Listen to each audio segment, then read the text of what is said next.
If the Rugby World Cup was to be held this year, France would power their way to victory.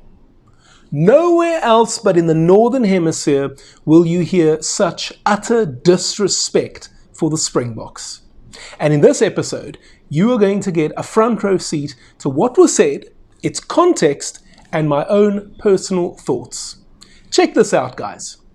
If the World Cup was played this October, I think France would steamroller their way to the title if they played like this. Look at the caliber of teams they've disposed of this championship. A Grand Slam chasing Ireland, an Italian side who had made great strides, and a revved up Scotland side who came to Paris with a point to prove and nearly did. Even in the win over Wales, and to some extent in periods in the Twickenham loss, they showed exactly what they can do when they are on song. It would take some feat to beat them. Now, before I reveal who actually is responsible for that statement, let me say that I feel it's my duty to react to the disrespect and smack talk that comes our way. Nothing wrong with a bit of banter. I've had plenty of people from England, Wales, Ireland, France, Argentina, New Zealand, Australia comment here on these videos that I do. And I know that you guys know that this channel is all about the Springboks and everything comes to you from a Springbok point of view. And I appreciate that you appreciate that that's what I'm doing here, but you're still here to have a little bit of a laugh and have some banter. And it's great having you guys here. But I'm talking about people who come here with utter disrespect. And that is what this is, in my opinion. I've dealt with the nonsense that has come our way courtesy of our friends like Stephen Jones, Matt Williams and Bill Beaumont. And today we can add Louis Chapman Coombe to the list. Now let me introduce you to Mr. Coombe if you are not already familiar. Like me, because he's not all bad, by the way, because there are some similarities here. Like me, he holds a master's degree in journalism. Unlike me, he also has a bachelor's degree in English language. He was awarded a rugby scholarship from Canterbury Christ Church University. That's Canterbury in England, not New Zealand. Coombe is actually quite a decent former player too. He was a member of the Exeter Chiefs Academy. In his work as a journalist, he covers the English Premiership and Test matches, and he writes for Planet Rugby, among other publications. Now, I'm telling you this so you know who we're dealing with. It also speaks to his credibility, and whether we agree or not, the fact is that everyone is entitled to their opinion. It's just that here, Coombe's opinion and my own view, and I have no doubt your take too, differs quite significantly. So just to be clear, this is not a personal attack on Coombe. Just like my comments on Beaumont, Jones and Williams were not personal attacks, but in fact responses to things they said that I felt were derogatory or disrespectful towards the Springboks. And after all, this channel is all about the Springboks and our love for our heroes in green and gold, our world champions. So we have to defend them, just as they defend our country when they go into battle against the All Blacks, French, Irish, English, and the rest. Now, Coombe's comments come in the aftermath of France's 35-16 win over Scotland in the last round of the Six Nations. I watched that match, and Les Bleus were marvellous. I have taken a very strong liking towards Louis Bielbiarri during this competition. There are other Frenchmen I really admire too, but I think for now, LBB might be my favourite, which, if you're a regular here, will know it's unusual for me to like a wing so much. Coombe notes in his piece that this French side is resilient and they're unlike previous French sides. Now, I agree with him, but I will add that I have felt this way for a while about Fabien Galtier's team. They don't fall away easily like Les Bleus teams in the past when under intense pressure, and that unpredictable element that people historically speak of when discussing France is also not there. The old idea was that this week you could hammer France, but next week they will be a different team despite having the same players, and then they will smash you. That's not true anymore in my view, and it hasn't been for a while. This is a tough old side. The Six Nations try scoring record.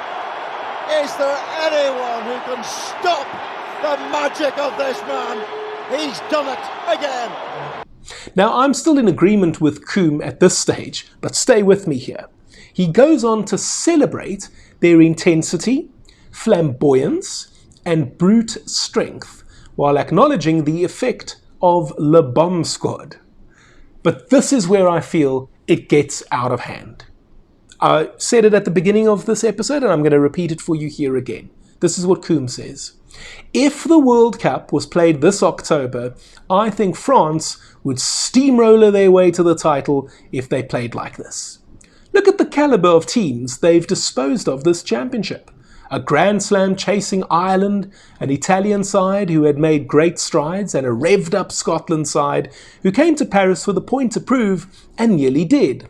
Even in the win over Wales, and to some extent in periods in the Twickenham loss, they showed exactly what they can do when they are on song. It would take some feat to beat them.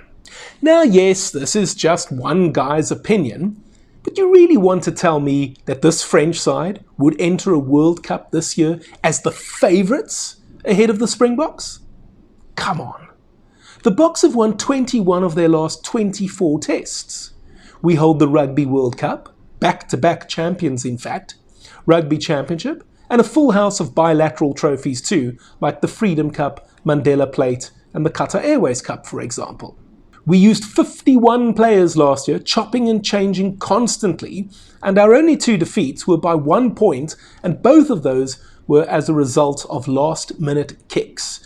You cannot seriously tell me that you think beating a revved-up Scotland, terrible Wales, and an Italy side that let themselves down really badly on the day is enough to go alongside an excellent win over Ireland to now hold the mantle of Rugby World Cup favourites.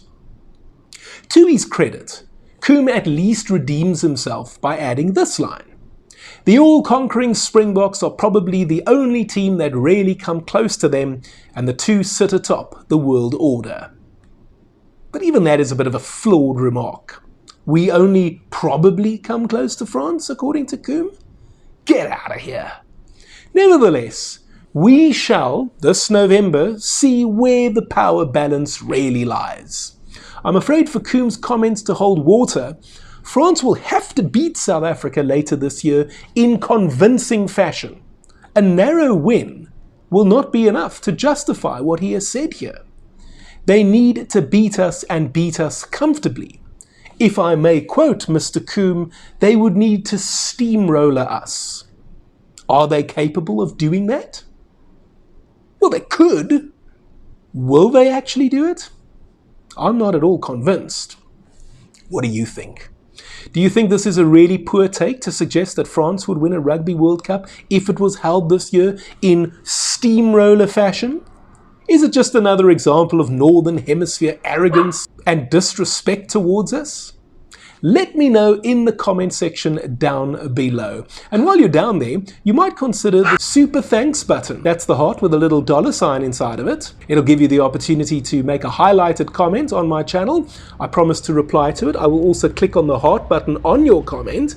And the reason I want you to do that is because it will give you the opportunity to send me to Australia in 2027 so I can cover the Rugby World Cup for you on a daily basis from down under. In any event, guys, I would love to do this full time, and you making a small donation to my channel, a donation of your choice, will go a long way towards making that happen. Any support will be greatly appreciated. You can also just crock roll the regular like button if you want to subscribe to the channel. If you haven't already done so, feel free to go ahead and do that too. And since you're still here, I'm going to assume that you're enjoying the content, so may I recommend you go check out this video where I counted down the top 10 Rugby World Cup upsets.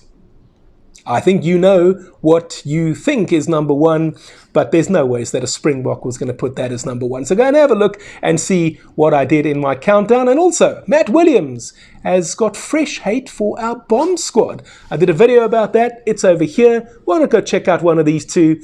Leave a comment, leave a super thanks, and I will speak to you next time.